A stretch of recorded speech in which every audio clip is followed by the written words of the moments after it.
Good morning and welcome to Peggy's Place. I'm Leigh and Lindsey, your host today. I am a film and voice producer at Seastorm Studios in the Sea Ranch.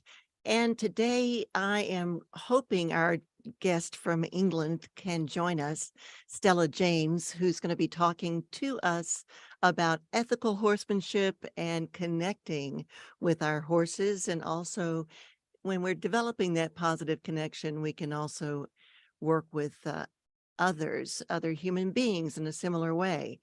And I've got us going live on YouTube right now, and we are here in the studio at 88.3 FM and streaming around the world at kgua.org. Just click listen live at the top of the page, and you'll be able to listen to us wherever you get internet. We have a lot of announcements to make today, as we've got just so much lined up for this beautiful weekend. It is a gorgeous day outside right now. It's about 48 degrees. Winds are calmer today, finally. And this weekend looks beautiful as well. It should get up to about, 58 degrees today. Winds around 8 miles per hour. A lot less than it was. I was listening to the show yesterday when they were talking about the Fringe Festival next weekend, the Almost Fringe Festival, as well as the the Wind and Whale Festival at the Point Arena Lighthouse. Mark Hancock had mentioned that it was over 50 miles per hour up there at the lighthouse over the last couple of days. And right now, the first thing we're going to announce is a reception that is starting today at 4 o'clock at Gualala Arts. It is Hold On to Your Dreams, an homage to the legacy of Gil Scott-Heron. And that was the other half of yesterday's show that Peggy was doing. And that's going to be 4 to 6 p.m. at Gualala Arts. The reception that is for Hold On to Your Dreams. And that's in the Elaine Jacob Foyer. Then also we have featuring works by artists. Oh, and that's featuring works by Jeannie Duha and Roland Taubin. And then Light and Dark, The Pulse of Life, featuring works by artist Doug Volz in the Coleman Hall, and Lines and Faces, featuring works by artists Robert Woods and Alan Byrne. That will be also at Gualala Arts today. And let me just check, since I'm still waiting on our guest to arrive, perhaps there is an issue with Zoom. So I need to go over to our Zoom folder and make sure that I have not got any kind of password on there. So just bear with me for a moment while I look at this and see if there is a passcode on there. Yes, it is. And that's probably what's holding her up. So I've got to copy this and send it to her via email, because it's an evening time over in London. Well, she's actually in southwestern England, Somerset. So let me go here and send Stella James another message with the passcode. There we go, and see if that is going to help her join in today. And if not, I've got another show lined up that we will do, and then we'll go off. Oh, there she is. All right. So I'm just now going to say hello to her for a second, and then we'll continue on. And Stella, we're just getting into the announcements, and I will announce you shortly. Thank you so much for joining us this evening from your neck of the woods. I'll be right with you. And the other couple of events that are happening here locally is that there's a showing of an experimental film on heavy lifting up at the Coast Community Library, and it features Mendocino dancer Kara Starkweather, poetry reading by Blake Moore, I believe, and discussion with guests. And Sydney Regelbrugge of Mendocino County Youth Poet Laureate is going to be there with Blake. So that is happening at the Coast Library in Point Arena, Saturday at 2:00. Also, it's the mid-month pay and take tomorrow from 9 to noon. And then 4 and 5 p.m. performances at Walala Arts. And that's also about dance and poetry and music and projected images in conjunction with the Lines and Faces exhibit. And the dancing is going to be by Lucinda Weaver, poetry by Alan Byrne, and music by Carl Young. So much happening this weekend. And the Lighthouse Lecture Series is starting at 4 p.m. Michael B. Combs presents Growing Up in Point Arena. A small town can be a big world when you're young. And that's going to be at 4 p.m. Saturday at the Lighthouse. And there's a big arena theater fundraiser Saturday, 5:30. It is a cocktail party and art auction, specialty cocktails and mocktails, appetizers and sweets from Franny's Cup and Saucer, cheese and charcuterie plates from Surf Super, music by Bryn and Blue Souls. She's a great singer musician, and this is hosted by Mitch McFarland. That's going to be at the Arena Theater at 5:30. And then also there is a special thing happening talking about Surf Super for Dan, apparently on Monday at 11 a.m. Dan, I hope I'm pronouncing the last name correctly, Low, Laux, Low. Well, anyway, 20 years anniversary party at Surf Market. There's going to be cake and refreshments at 11 on Monday, April the 17th. One last thing I don't want to forget to mention is that today, Saturday, April the 15th, because the day is April the 14th, from 10 a.m. to 4 p.m. in Point Arena, the traditional dancers and jewelry, food vendors, informational booths are going to be set up for big time. And that is from 11 to 4 p.m. again. And that is going to do it for our announcements for today. We do have a great show lined up for you about developing positive connections with our horses. And it also is a reflection of how we can have positive connections with other human beings. And this is with my guest and horse trainer, horse teacher, Stella James from England, who calls her approach ethical horsemanship. You can find her at ethicalhorsemanship.uk. And she is been having, for decades now, she has been learning a variety of teaching modalities, and they include basic classical riding, along with natural horsemanship, such as the Pirelli approach, biomechanics, Bowen therapy, yoga and yoga sports science, neuro-linguistic programming, hypnosis. There are so many different types of teachings and trainings that are interwoven into the way that she teaches about growth and development of both the horse and rider within the relationship. So Stella, given all that, welcome back to KGUA in Malala, and good evening. Thank you very much for inviting me back. I've been quite thrilled. As you can see from my what I'm wearing, it's not terribly warm here in the UK. We've had rain, and more rain. Hang on just one second, Stella. For some reason, I've got a cross conflict of another show. Right. I have no idea where this is coming from, so I'm going to close as many windows as I can. From the British Museum. And there we go. I think I've got it. All right. Sorry about that. Why don't we start over? Hi, Stella. Hi, Leanne. Nice to be here again. I was just saying, you can see from what I'm wearing, it's not particularly warm in the UK. We've just had rain, and more rain. I even saw that there was a bit of hail on one of your posts. Yeah, absolutely. It was so heavy, it looked like snow afterwards. Amazing. And you're near Somerset, correct? I am in Somerset, yes. In Somerset. Well, Stella, I am so glad to have you back here. You have so much knowledge that you've built up over decades of work in this industry, in this field, I should say.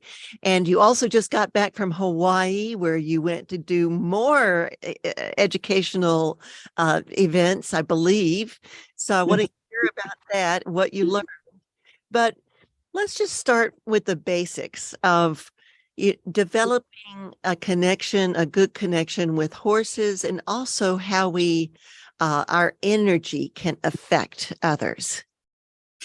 Well, in terms of connecting with the horse knows where you're at emotionally and what your energy is doing before you ever get either to the stable or, if you've just got to the gate of the field, because that's what their survival depends on. They need to be aware of things that are changing and what's in the atmosphere. So if there are a herd in the field, then I like to think of it as a little energy cloud above them all. And then one goes, oh, what was that? And then that sparks that energy cloud. And so they all run. They may not know what they're running from, but they will go, because at the end of the day, the one that gets left behind gets eaten. So, and then, of course, when they're in stables, it's a much more artificial surroundings. Horses are very claustrophobic, so they don't like being in stables in the first place. And then they've got a predator coming into this claustrophobic space. So for them, that's quite scary. So we have to make sure that our energy is of the right type. And you mentioned Hawaii. Whenever I'm in Hawaii, I check in with my horses on a spiritual level, and I just check in and make sure they're okay. But I always know that I've made changes within myself when I come back and my horses treat me differently. So my energy has changed. It's much calmer. It's much more their energy. And so our relationship improves and gets better, because all of a sudden my energy is more in alignment with theirs instead of being a bit stressed and a bit fragmented. So, and that then continues on with how we deal with people. And so the thing about horses is that they are great at giving feedback. They don't pull any punches, so they're very true and genuine with their feedback, which isn't always comfortable. But it gives you the chance to grow and to look at yourself and go, okay, I need to do some work around this. And then as you become happier within yourself and calmer, then your ability to relate to your horses and to other people just gets better and better. I have a great example of that too, because the other day it was a very busy day for me work-wise, and I had a lot of people around me, and we had a deadline and we were working towards that. It was high energy, draining, and stressful. And by the time I got out to the stables to bring my horse in from the pasture, yes, it was a bit windy, and yes, he was the last one of the herd to be brought in. So he was a little bit already excited, but I could tell he was responding to my energy, because he was all, very high energy himself, excitable. And at one point he almost ran right over me because of something that flew out of the bushes. And so I was trying to really connect and, slow myself down as I walked him along the road towards the stall in the paddock area. And eventually, just working on my own energy, I watched it as what worked with him. And he began to slow down, pay attention to me, and he walked right next to me without much ado after that. And I checked in with the person, one of the people I'd been working with that day. She too had felt so much excess energy that she said that this is something she does, that she said she had to clear all the excess energy from her body. So that made a lot of sense. But I'm just connecting with what you just said. Yes. And it's even more crucial when you're actually sitting on top of your horse, because oh yes, when I'm teaching, sometimes a perfectly placid, easygoing horse suddenly becomes this wildfire type a horse, and I say to, usually it's a child, and I usually say, I think you've got your electric knickers on today, because it's just charging this horse up and it's all like fizzing around. So, you know, whatever we're thinking, whatever is going on for us is being felt through our body to the horse's body. I'll give you a classic example. I was just playing with my horse in the indoor school this one day, and I was just experimenting, just doing a circle using one rein, and everything was going really well. And then right in the middle of it, I went, oh, I've got to go to Sainsbury's, and it just unraveled. The horse went, ah! And this circle suddenly became anything except round, and so I had to start again. But that's just how, you know, we were so totally in the zone, and then this random thought came in and then just blew it all out the water. And we don't realize too how when we go into a setting with other people, how our energy, same thing, can affect those around us. You know, if we're having, you know, some really negative or thoughts of anxiousness, it's interesting to see how it has a kind of a ripple effect. So if you can check yourself and correct that and get into more of a positive state, that also has a positive ripple effect. Absolutely. And I think the other thing that I'm very aware of is what words I use around my horse. So I mean, I don't go all, I'm not a cooey type of person. I don't do fluffy, but I will call them sweetheart or gorgeous or whatever.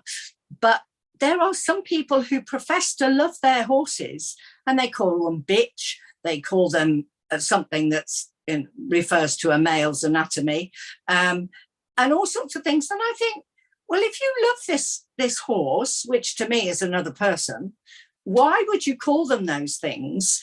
And also the other downside of that is that your unconscious mind is listening. Your unconscious mind doesn't know the difference between whether you're talking to somebody else or whether you're talking to yourself. So it takes everything personally. So even when you're calling your horse a bitch or whatever it might be, your unconscious mind is saying, oh, you mean that about me then? And so that affects your vibration because it pulls you down. So it's very negative. And I don't know about you, but, you know, if somebody professes to love me, I don't expect them to be using words like that. Well, it's along with negative energy too, because of what you're conveying in that word. And also, you know, oh, he's just a silly horse. And actually, they're not. They're just being horses. And that is something that I learned through natural horsemanship. And when I started to learn this, I was like, well, why didn't somebody tell me this before? And I thought at that time that I knew about horses. But in the last 14 years or so, I realized that actually I knew nothing about what the animal really was about and about its fears and anxieties and how it functions and which activities it prioritizes. And learning all those things now allows me to go, oh, okay, you're just being a horse. You know, when it spooks at that paper bag and we go, oh, for goodness sake, don't be so silly. Well, to them, you know, it could mean that there was a mountain lion behind it.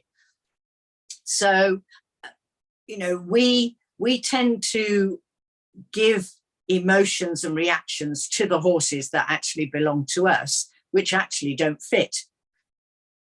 Right.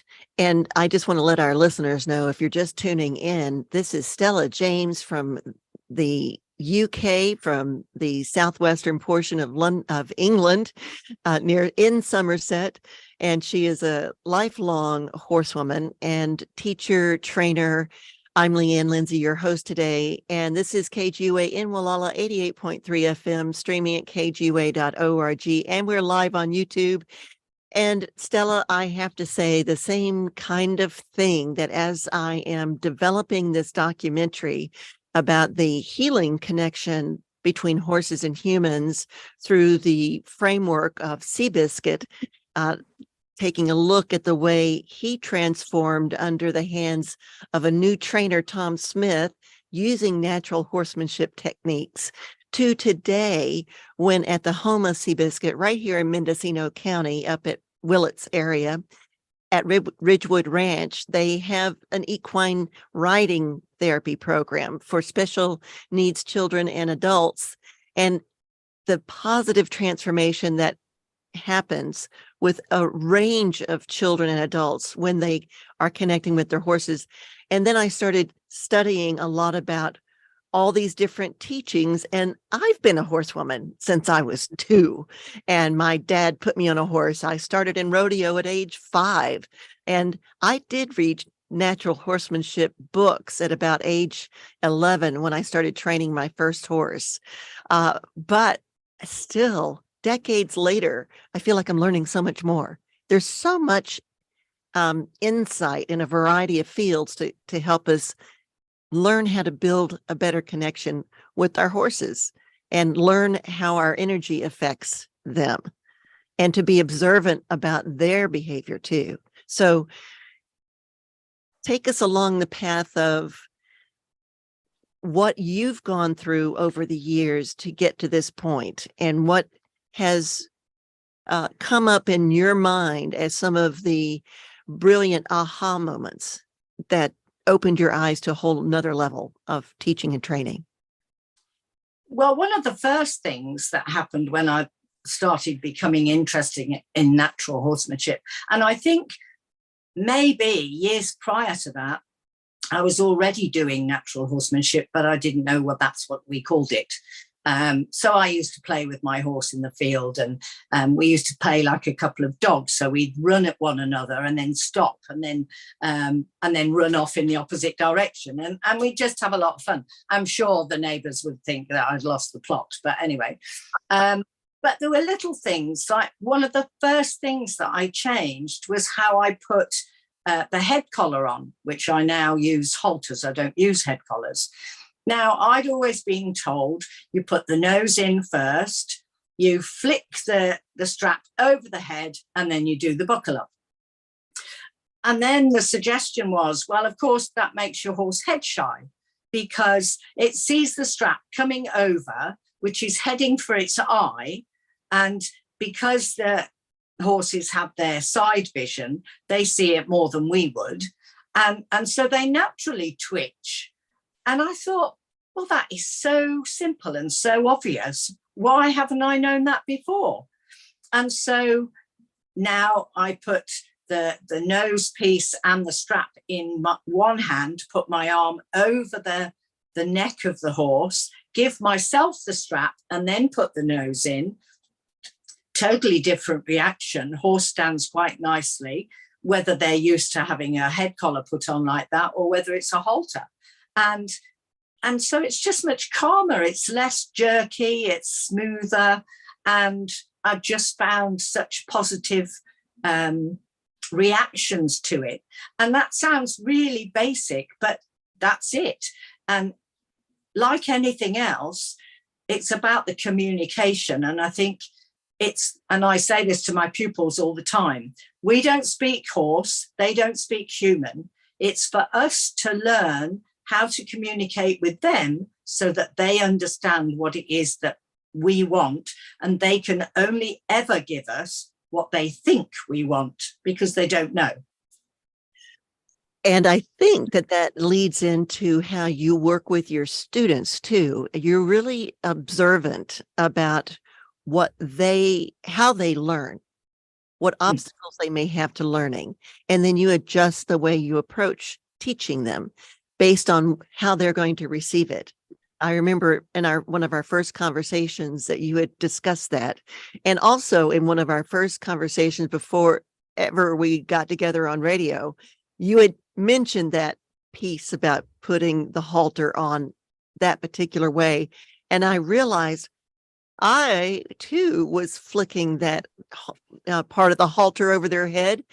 And I had remembered that my dad had always taught me the other way, to put the thing in your reach over their neck and pull it on gently. And so ever since then, that's the way I have been putting on his halter to my horse. So thank you for getting me to be aware of that, just one basic thing. But you might want to talk a little bit about how you do observe your students like you observe the horses and how that makes a difference in the way you teach. Yes, I think for me, it's observing the pupils, but also educating them as to the animal they're riding.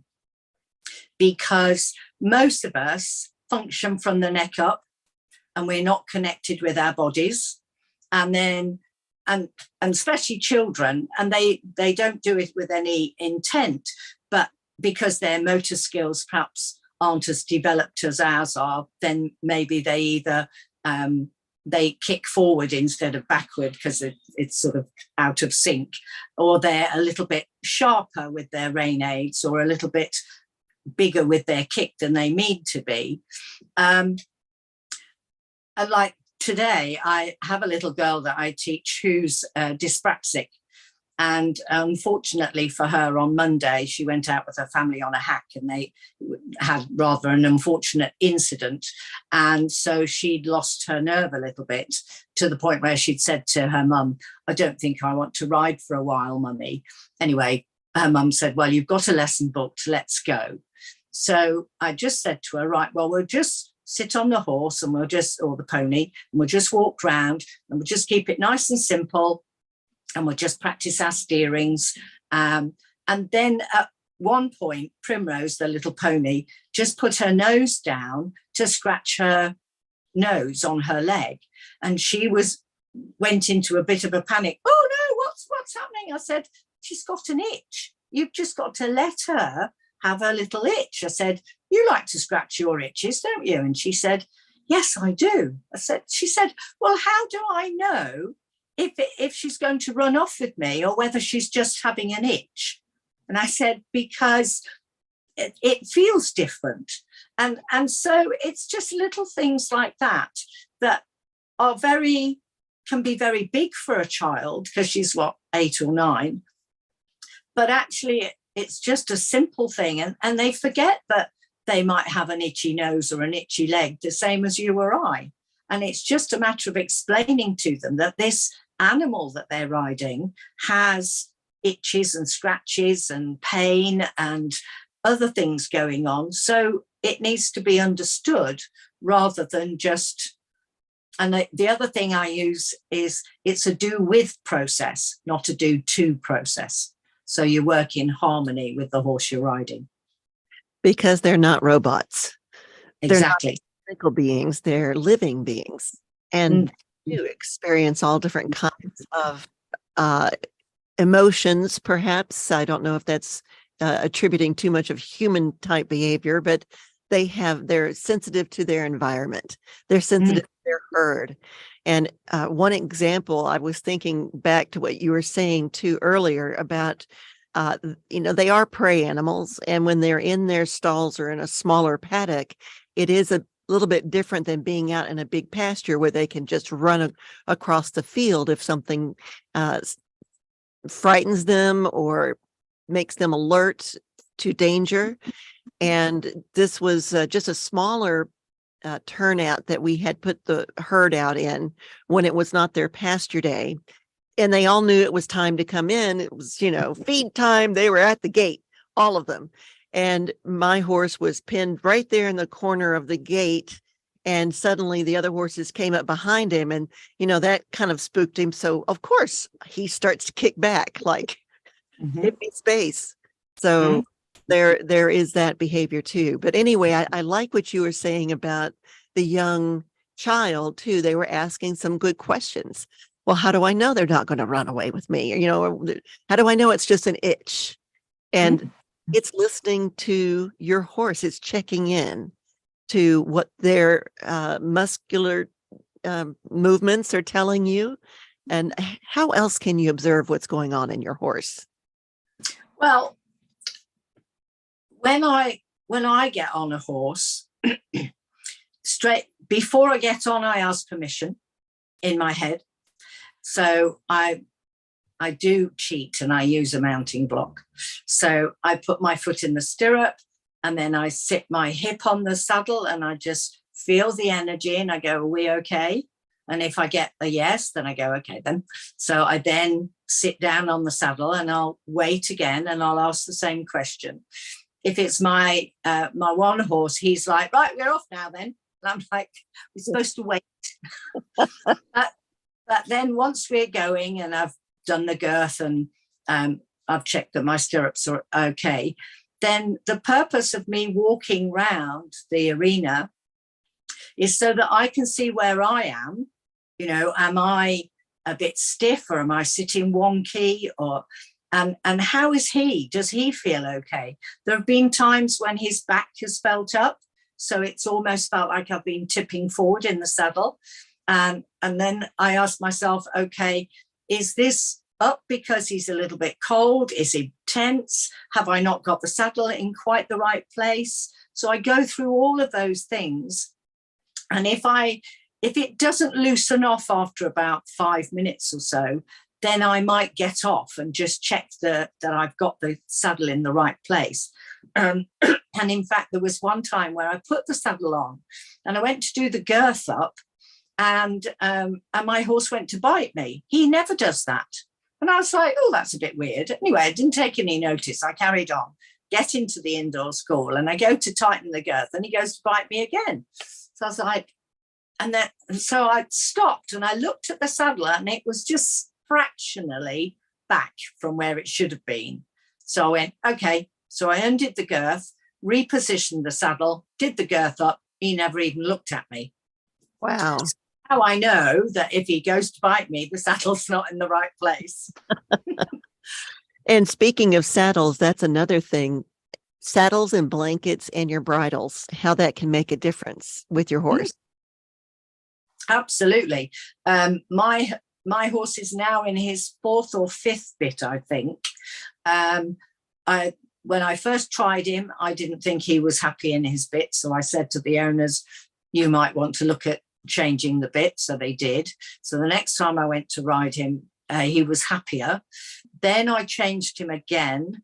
But he still kept snatching a little bit, to the point sometimes where he'd almost give me whiplash. So I then changed him out of a jointed snaffle into a mullen mouth rubber loose ring snaffle. Happy as Larry. He likes that.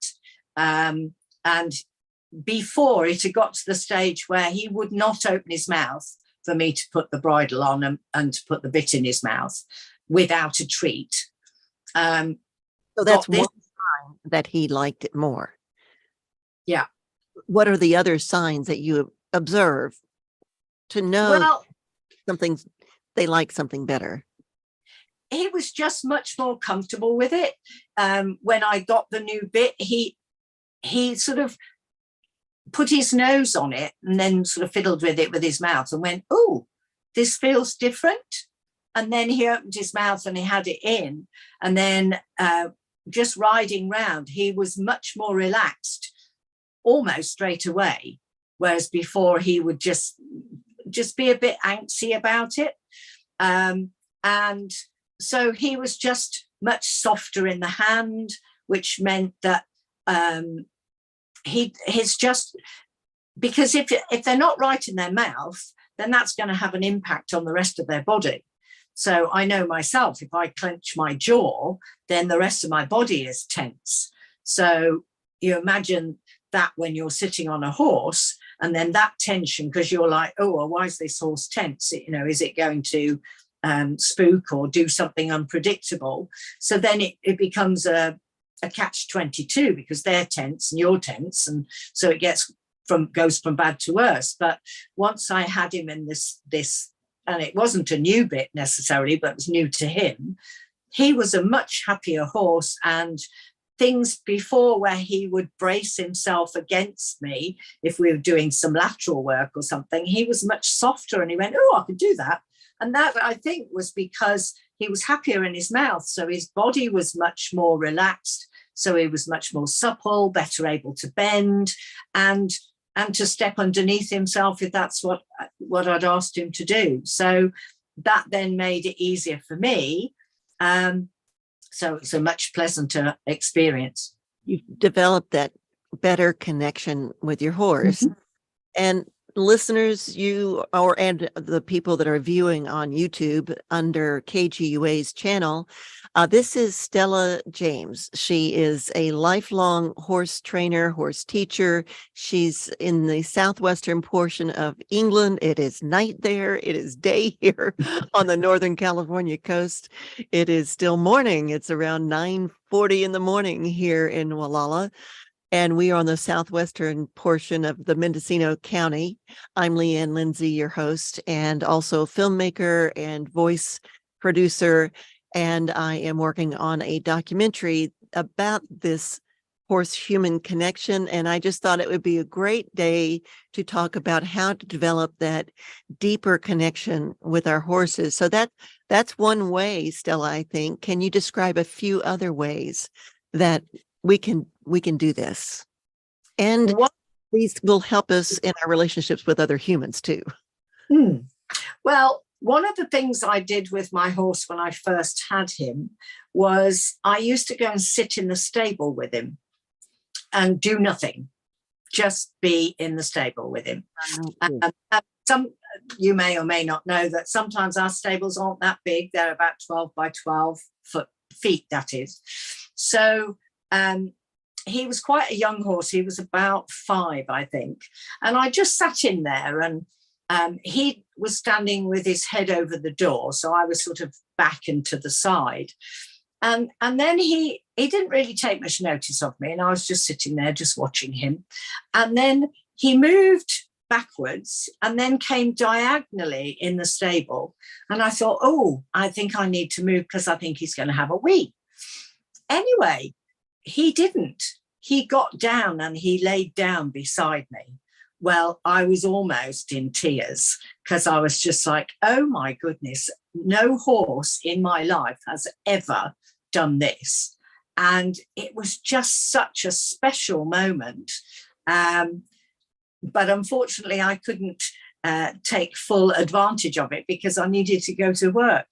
But it's just stayed with me, that precious moment where he felt safe enough to want to be down on the ground with me in his little claustrophobic space. I actually saw this happening once when I attended this one clinic put on by a friend of mine who has a ranch called Kasari Ranch. She teaches healing with horses from the ground, not riding on, being on the ground with them. And there were people that were visiting from around the world who were taking this clinic. And at one time, she had people go out into the field with the horses and just stand with them. And I was amazed. One of the horses actually laid right down next to this one woman. I don't know if it was because of their energy level or what caused that, but they were obviously very comfortable with that person. What is it that can cause a horse to lay down like that? Well, it's about trust, and it's about not feeling threatened by that person. And the thing about it is that horses don't actually need words. They connect at an energetic level, and that's why they are so powerful when it comes to working with people who are on the autistic spectrum or who've had some sort of trauma, which they either can't or don't want to express what's happened to them. Horses don't need them to. They connect at another level, and that is beneficial to both. So to the person themselves, but also to the horse. And it just it's very difficult to put into words, but it's just that the horses know when they're with someone who is okay, in so much as they're not feeling threatened by them, or that they just need that connection. Because quite often, with the autistic children that I've taught, they don't have verbal communication, but they still connect with the horse, and the horses know that, and there's no threat either side.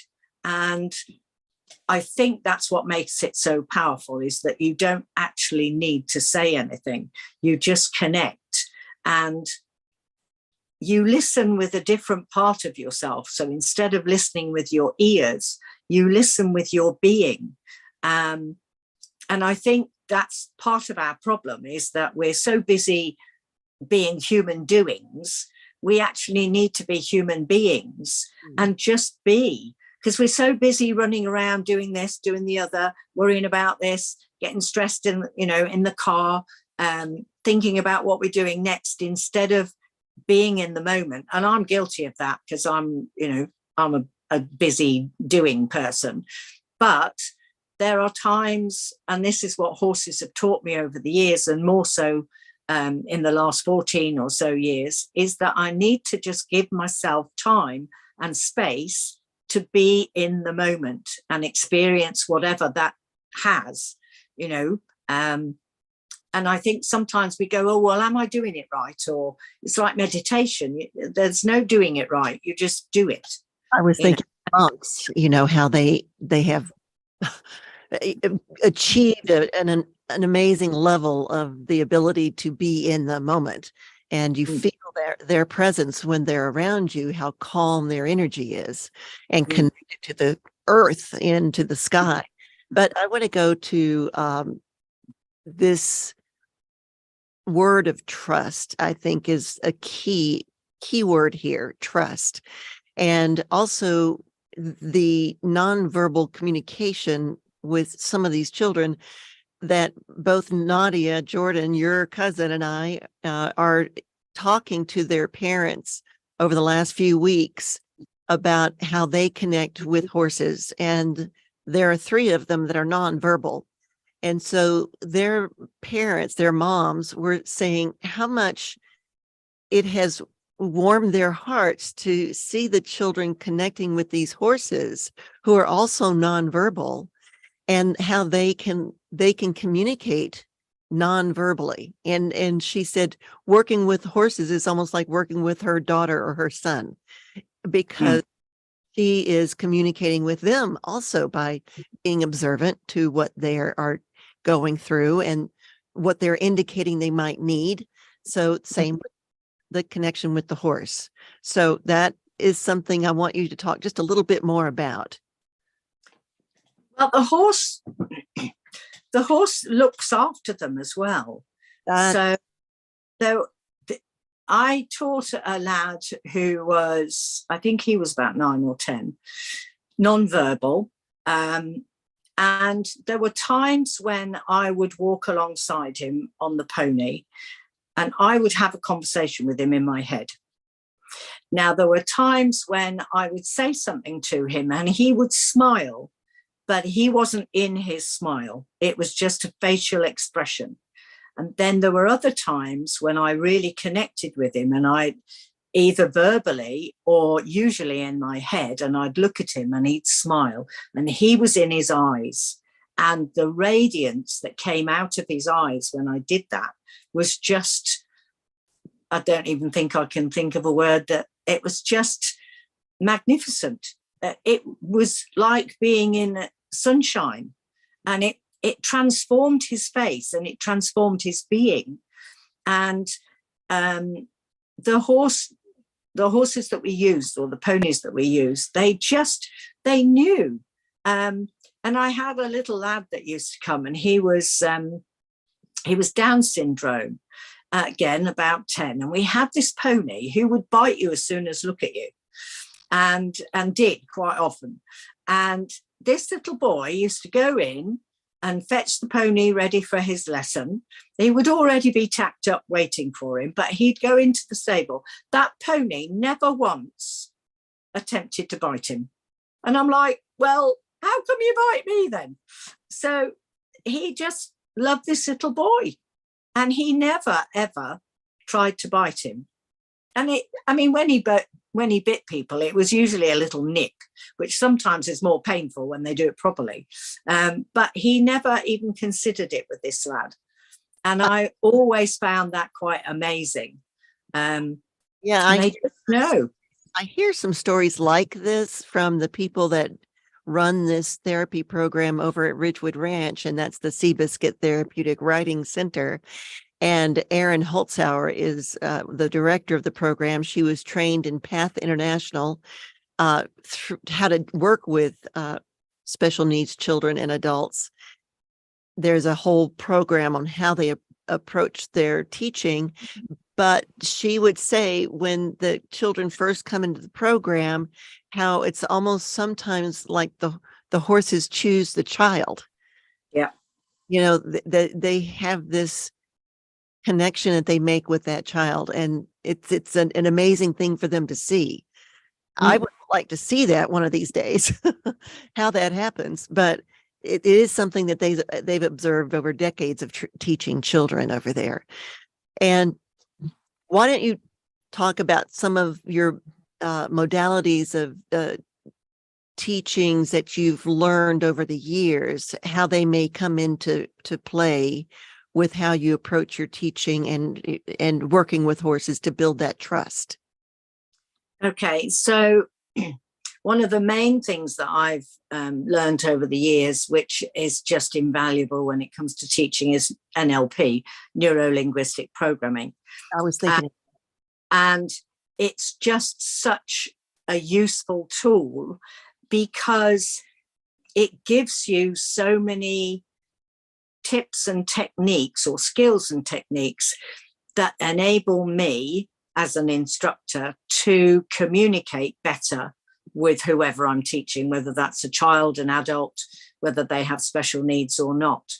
And a lot of the things that horses do is they're big in body language. That's how they communicate with each other. And so that's also really useful to us as humans, is we look at somebody else's body language. I also look at eye accessing cues. So depending on how a person learns, so you've got visual learners, auditory learners, and kinesthetic learners, where they're primarily feeling.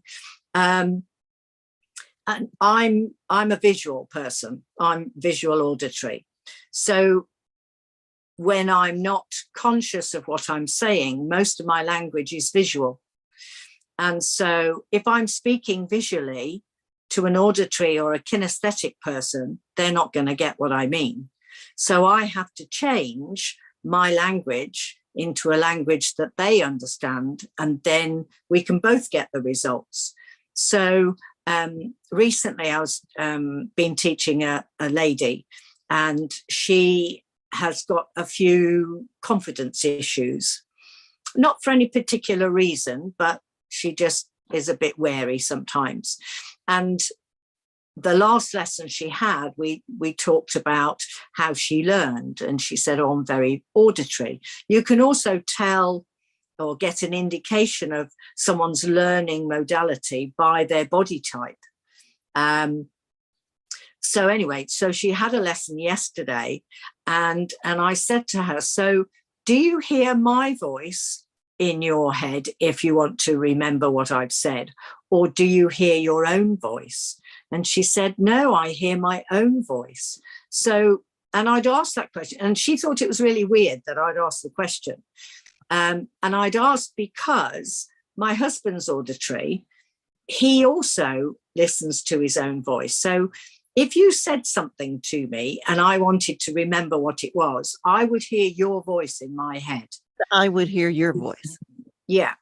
So if he wanted to listen to or play back what you'd said, he would say it for himself in his own words and then play back his own words back to himself. So, you know, and it just makes a difference. And if you're auditory person, then sometimes you have to remember to be quiet. So for me as an instructor, if you're an auditory person and I got the gift of the gab and I'm going on, I might be telling you some very pertinent things, but it can be auditory overload. So I need to say something, give an instruction or an explanation, and then be quiet and allow that person to process it so they have chance to hear what I'm saying and then process it. But if I'm still gabbling on, they either miss what I'm saying now or they've forgotten what I've said before because it's all just jumbled up in a mess.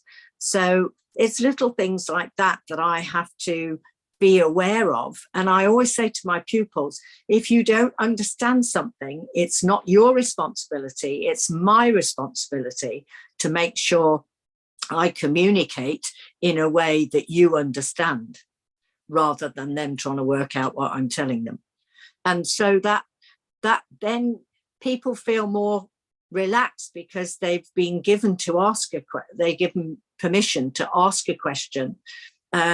And I said to them, you know, if you ask a question, you're not stupid. It's just that I'm not explaining it in a way that you understand. And then I need to rectify that. Well, I'm going to take a moment to let our listeners know that I'm talking with Stella James, a lifelong horse teacher, trainer from Somerset, England. It is evening over there, and this is KGUA in Wallala, 88.3 FM. We're coming up to the top of the hour in just a few minutes. I'm Leigh Lindsey, horsewoman too, and working on a podcast about horses, as well as working on a film about the horse-human connection. And I wanted to really approach this subject, and I want to take these last few minutes, Stella, to just cover some of the other ways that we can build that positive connection with our horses, and it also kind of translates into how we connect with each other. I think it's just a matter of being very aware of who we are and how we present ourselves. I recently listened to a webinar, and it was about how words have power. And there's a Hawaiian saying that says, and I can't tell you the Hawaiian way of it at the moment, but it basically said, in the word there is life and in the word there is death. Now, Hawaiian is very metaphorical, and so it doesn't mean literally you die, but what you say can either bring life to someone. So someone might say, wow, I really want to do so-and-so. And you can say, that's a great idea. And you really boost them up so that it gives them life and motivation to do what it is that they've thought of. Or you can go, oh, that's a really stupid idea. And so you've killed it. You've in the word there is death. And the other thing that came to me as well is that the word is mightier than the sword. And so we need to be careful about what we say, and how we present ourselves to someone else. And it's not about being anal about it. It's just being mindful. And one of my kumu in Hawaii said, you need to take a breath. When somebody says something to you, before you answer, take a breath. I'm still working on that one because I just want to go straight off. But I think words can be very powerful, or they are very powerful, and we've just got to be very careful how we use them. Can you summarize what you were in Hawaii learning just recently?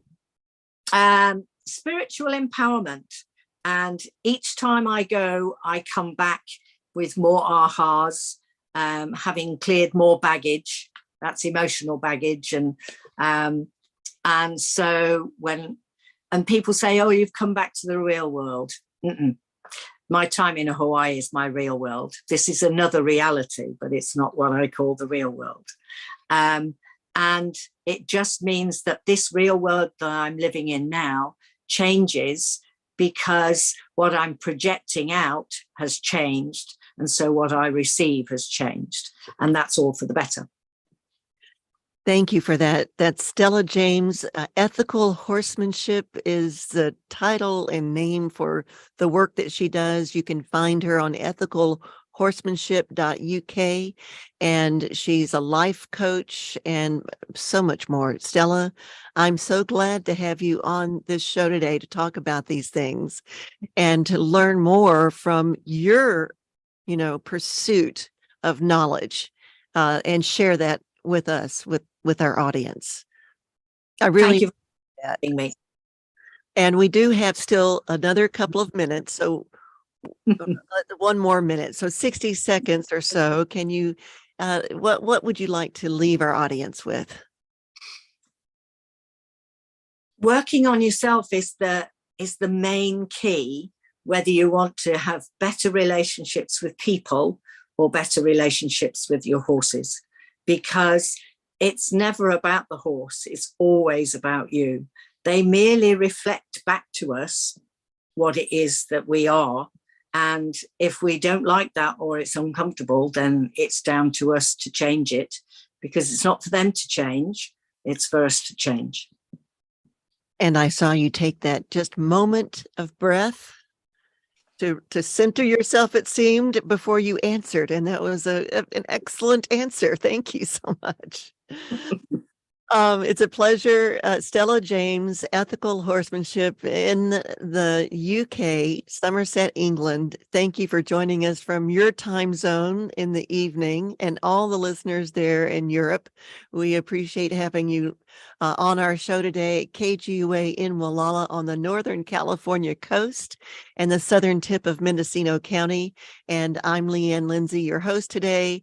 Thank you for joining us on the station and on YouTube. We're going to say goodbye to all of our YouTube watchers right now. Stella, thank you so much for joining us today. Thank you very much, and I'll speak to you soon. You bet. Take care. Bye-bye. Bye-bye. And bye to our YouTube watchers. I'm just going to go to the